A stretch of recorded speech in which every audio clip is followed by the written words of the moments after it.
Som spelare så har han radat upp segrar med lag som Meet Your Makers och Evil Genuises.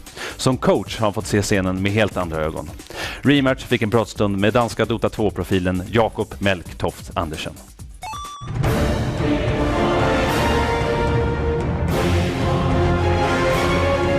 What makes Dota 2 such a great game?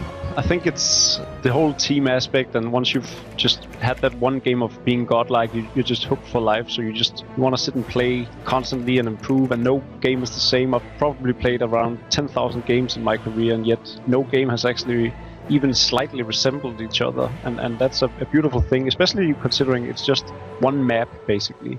It sounds so basic, yet every game has its differences and everything is a completely new adventure, so to speak.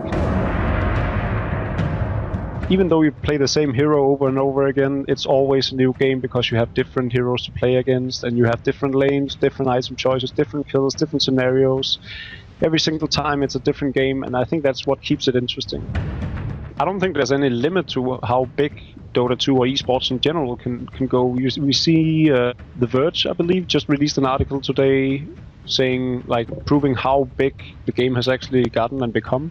And it just keeps on growing for each year, and the numbers is huge. Like, we went from 10 tournaments, I think, back in 2000, and now we're in 2013, and we have 800 tournaments. And we went from prize pools of $25,000 over a whole year to now having over $10 million over a whole year.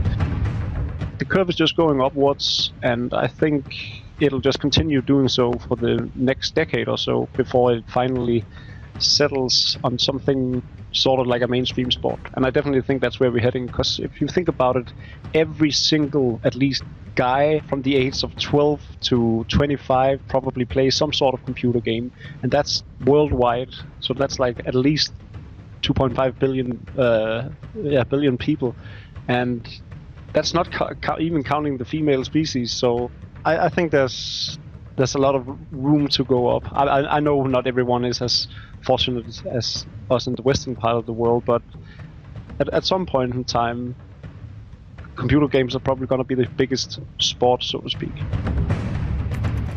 You've been a manager for almost half a year now. What kind of impressions have you gotten of the Dota 2 scene in a manager's perspective? Not much changed, in my opinion, from being a manager from like when I was a captain and a player. I've always known that we're dealing with a slightly immature audience and also a slightly immature player base.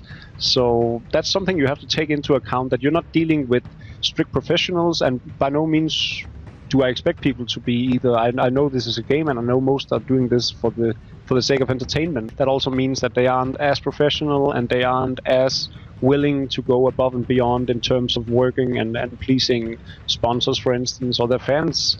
So that's like one of the hurdles that I'm dealing with right now, and I'm trying to use my experience as a player in terms of managing, because now I know, like, I understand what they feel and I know how they want to prioritize their time, and I think that carries over well.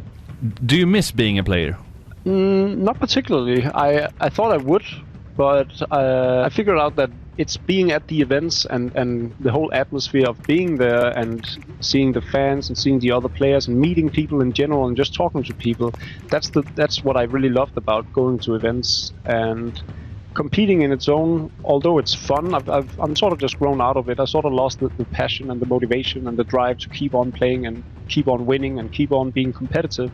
And I don't know, I got old, I grew up, got other priorities in life, and one of those priorities is just socializing with people rather than actually wanting to beat them up in game.